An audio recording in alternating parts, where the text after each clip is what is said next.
একটা দেশ তাদের দেশের যে কোনো জায়গায় কোনো বিমান ঘাঁটি বানাবে তা নিয়ে নতুন করে কথা বলার তো কোনো জায়গা নেই। তাহলে লালমনিরহাটে বাংলাদেশের এই বিমান ঘাঁটি নিয়ে কেন এত কথা উঠছে? তার দুটো কারণ। প্রথমত, এই লালমনিরহাটে বিমান ঘাঁটি স্ট্র্যাটেজিক্যালি ভৌগোলিকভাবে ঠিক এমন একটা জায়গা যে জায়গা নিয়ে কথা বলা জরুরি, কারণ এই জায়গার সঙ্গে জড়িয়ে রয়েছে অনেকগুলো দেশ। দ্বিতীয়ত, এমন নয় তো যে সময় দেশের মানুষ সবচেয়ে বেশি চাইছেন একটা ভারসাম্য আসুক দেশে, অর্থনৈতিক ভারসাম্য, রাজনৈতিক ভারসাম্য, সেই রকম সময় সব কিছু ভুলে লালমনিরহাটে বিমান ঘাঁটি করার কথা ভাবছে তদারকি সরকার। কারো চাপে পড়ে না তো, কোনো ফাঁদে পা দিয়ে ফেলছে না তো? তো লালমনিরহাটে বিমান ঘাঁটি নিয়ে কথা বলতে গেলে এই দুটো বিষয় নিয়েই কথা বলা উচিত।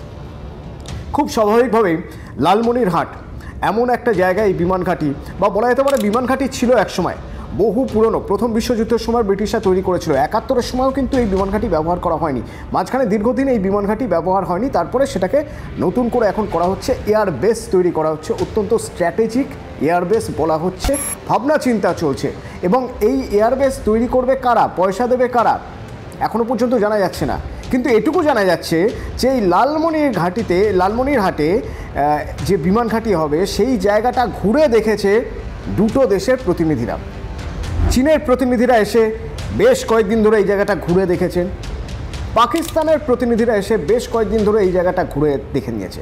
তাহলে ধরে নেওয়াই যায় যে বাংলাদেশের এই লালমনিরহাটে যে বিমান ঘাঁটি, সেই বিমান ঘাঁটির ইনফ্রাস্ট্রাকচার, সেই বিমান ঘাঁটির যাবতীয় সব কিছুর দায়িত্বে হয় চীন নয় পাকিস্তান। এইখানেই ভারতের আপত্তি, কারণ এখান থেকে মেরে কেটে 150 কিলোমিটারেরও কম দূরত্বে গেলে আমাদের বাংলা ভারত সীমান্ত পার হয়ে আমাদের চিকেন স্নেক, এখান থেকে সীমান্ত 100 কিলোমিটার, আর কিছুটা গেলেই চিকেন স্নেক। এই চিকেন স্নেক কি? চিকেন স্নেক নিয়ে এখন প্রচুর চর্চা হচ্ছে, বলা হচ্ছে ভারতের পূর্ব দিকের সীমান্তের নাকি সবচেয়ে গুরুত্বপূর্ণ জায়গা চিকেন স্নেক। হ্যাঁ, অবশ্যই গুরুত্বপূর্ণ জায়গা, তার কারণ এইখানে ভারত শুরু হয়ে গিয়েছে। কতটা না, কিছু কিছু জায়গায় শিলিগুড়ি করিডোরের মধ্যে কিছুটা জায়গা এমনও রয়েছে যা চওড়ায় 20 থেকে 22 কিলোমিটার। তার একদিকে রয়েছে নেপাল, আর একদিকে বাংলাদেশ। এবার নেপাল আর বাংলাদেশ এই দুজনের উপরে যদি চীন কর্তৃত্ব ফলায়, তাহলে আরেকটু উপরে রয়েছে ভুটান, সেখান থেকে 100 কিলোমিটার দূরত্বের মধ্যে রয়েছে চীন। চীন কি এই চিকেন স্নেকটাকে কবজা করে ফেলতে চাইছে? এই প্রশ্ন বারবার এসেছে। এবং যখন ভারতের পশ্চিম সীমান্তে ভারত আর পাকিস্তানের মধ্যে টেনশন তৈরি হয়েছে, তখন ওই চিকেন স্নেকের নিরাপত্তার কড়াকড়ি করা হয়েছে। তার কারণ চীনকে ভরসা নেই, ভুটানকে নিজেদের কনফিডেন্সে নিয়ে সেখান থেকে তারা চলে আসতেই পারে সিকিম দিয়ে চিকেন স্নেকের কাছে, আগেও যেমন ডোকলামের সময় এসেছিল। এবং নেপালের উপর চীন একটা বড় ভরসা করে রয়েছে। অর্থনৈতিকভাবে নেপাল এবং বাংলাদেশ দুটো দেশই চীনের উপর ভরসা করে থাকে। সেক্ষেত্রে বাংলাদেশ বা নেপালকে ধারের ফাঁদে ফাঁসিয়ে চীন যা খুশি তাই করতে পারে, এই টেনশনের জায়গা থেকে বা এই আশঙ্কার জায়গা থেকে নিরাপত্তা বাড়ানো হয়েছিল। এই চিকেন স্নেক যদি কর্তৃত্ব হারায় ভারত, এই চিকেন স্নেকের উপর কোনো রকমভাবে যদি অন্য কেউ আঘাত হানতে পারে, তাহলে কি হতে পারে? তাহলে ভারতের উত্তর পূর্বের যে 7টি রাজ্য, 7 সিস্টার্সের কথা বলা হয়, তার সঙ্গে পুরো ভারতের যোগাযোগ বিচ্ছিন্ন হয়ে যাবে সড়ক পথে। এবং চীন সেটা বহুদিন ধরেই চাইছে, নিজেরা পারছে না, ছায়াযুদ্ধ চালাচ্ছে। কিভাবে ছায়াযুদ্ধ চালাচ্ছে? মনে রাখবেন, এই যে বাংলাদেশের তদারকি সরকার মোহাম্মদ ইউনুস যখন বেজিংয়ে গিয়েছিলেন, বেজিং থেকে সুর চড়িয়ে বলেছিলেন যে 7 সিস্টার্সের যাবতীয় বাণিজ্য, সমুদ্রপথের বাণিজ্য তো বন্ধই হয়ে যাবে যদি বাংলাদেশ একটু ব্যবস্থা নেয়। আবার পরে দেখা যাচ্ছে তদারকি সরকারের তরফে জানানো হচ্ছে যে বাংলাদেশ নেপাল এবং ভুটানের সঙ্গে একটা অর্থনৈতিক জোন, ইকোনমিক জোন তৈরি করতে চায়, তাতে ভারতের 7 সিস্টার্সও যোগ দিক। অর্থাৎ ভারতের এই 7টি রাজ্য, ভারত নয়, ভারতের 7টি রাজ্য তার সঙ্গে অন্য দেশগুলো মিলে একটা ইকোনমিক জোন, এটাও সম্ভব। ভারত নয়, ভারতের 7টি রাজ্য। অথচ এইভাবেই বারবার 7 সিস্টারকে একটা আলাদাভাবে দেখানোর চেষ্টা বাংলাদেশ করছে। বলা ভালো, বাংলাদেশের তদারকি সরকার করছে। আড়ালে কে? মেঘনাথের মতো চীন রয়েছে আড়ালে। চীন পিছন দিক থেকে বলে যাচ্ছে বাংলাদেশ করছে।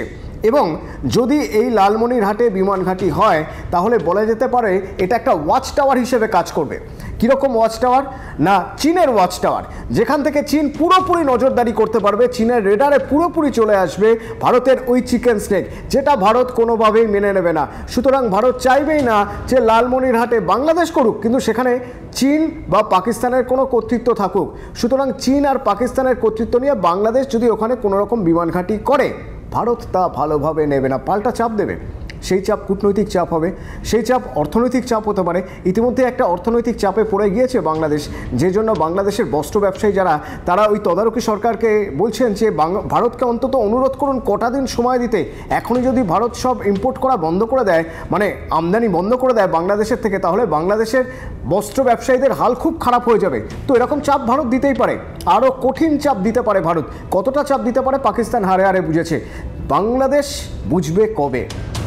কারণ বাংলাদেশ এটা বুঝছে না যে যাদের ভরসায় তারা এই লালমনিরহাটে একটা বিমান ঘাঁটি করব এরকম একটা ভয় দেখানোর চেষ্টা করে যাচ্ছে, তারা যদি হাত তুলে নেয় বা তারা যদি আরও গভীর ফাঁদে জড়িয়ে ফেলে, বাংলাদেশের কী হাল হতে পারে।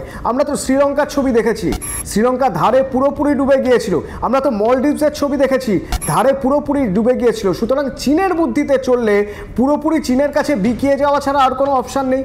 এবার তদারকি সরকার ভেবে দেখুক যে বিমান ঘাঁটির জুজু দেখিয়ে ভারতের সঙ্গে সম্পর্ক খারাপ করবে, নাকি চীন আর পাকিস্তানের নাকপাশ থেকে বেরিয়ে আসবে।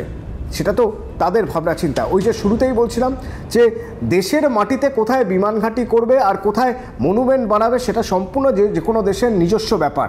কিন্তু কূটনীতি বলে একটা বিষয় রয়েছে, আর সেই কূটনীতিক দিক থেকে দেখতে গেলে সেটা কতটা লাভজনক হবে আর কতটা ক্ষতির হবে তা ভেবে দেখার প্রয়োজন আছে বই কি।